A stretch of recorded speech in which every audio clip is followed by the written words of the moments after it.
पवार प्रेमी असल्यामुळे सहज त्याला भविष्य त्या खराताला विचारलं होतं 2 दिवस आधी की काय वाटतं पवार परिवाराचं कसं होणार.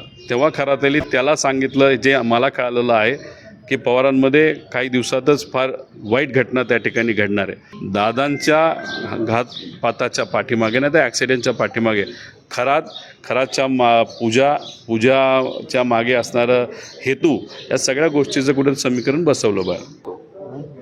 मी सुनित्रा काकींचा प्रचार इथं करत आहे. त्या आमच्या परिवाराच्या एक व्यक्ती आहेत.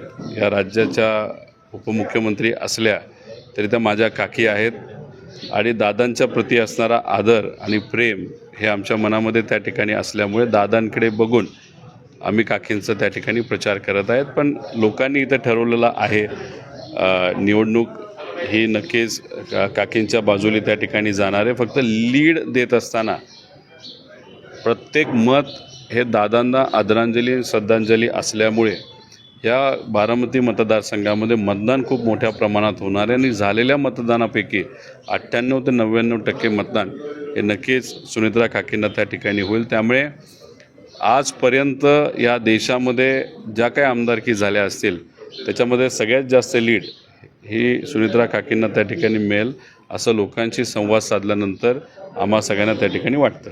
दादा, तुम्ही आत्ता बोलताना असं बोललात की खासदार आमच्या नेते आहेत आणि आमदार सुद्धा आमच्या नेते आहेत, म्हणजे होणार आहे. म्हणजे एकंदरीत दोन्ही राष्ट्रवादी एकत्र येण्याची नांदी आहे काही? तुम्ही वेगळं काहीतरी ऐकलं. मी असं म्हणत होतो की बारामतीमध्ये 3ऱ्या पिढीतला पवार म्हणून आम्ही कधी लुडबुड का करत नव्हतो.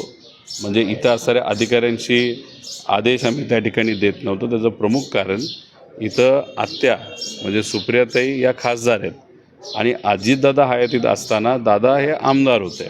आणि मग 2 मोठे नेते जे आमचे नेते त्या ठिकाणी होते त्यावेळेस आम्ही 3रं येऊन इथं काय सांगणार, कारण हे दोघंच या मतदारसंघ आणि या परिसरातल्या ज्या काही अडचणी आहेत त्या तिकडे सोडवत होते. मी उद्याची गोष्ट करत नव्हतो, मी कालची गोष्ट करत होतो. सुप्रियाताई आणि अजितदादांबद्दल बोलत होतो. पण राष्ट्रवादी एकत्र येण्याबद्दल काय, कारण जवळीकता वाढत चालली, कुटुंब म्हणून एकत्र येत आहे, काय नेमकं पुढे? नाही, इथं मी एक तर राजकीय भूमिकेतून आलेलोच नाही आहे. आणि मी सुरुवातीला सांगितलेलं आहे की तो जो काही एकत्र येण्याचा विषय होता दादांनंतर तो काय तसा राहिलेला नाही आणि शेवटी तो नेत्यांच्या हातामध्ये तो विषय असतो. आणि इथं येण्याचं कारण हे दादांकडे बघून आम्ही सर्वजण या ठिकाणी आलेलो आहोत. आणि याच्यात कुठंच सॉफ्ट कॉर्नर कुठं असावा, नाही तर कोणाला काही वाटावं नाही, सगळंच असं नाही. भूमिका घेत असताना मनात जी भूमिका ती कृतीतून पण दाखवावी. माझ्या मनात होतं की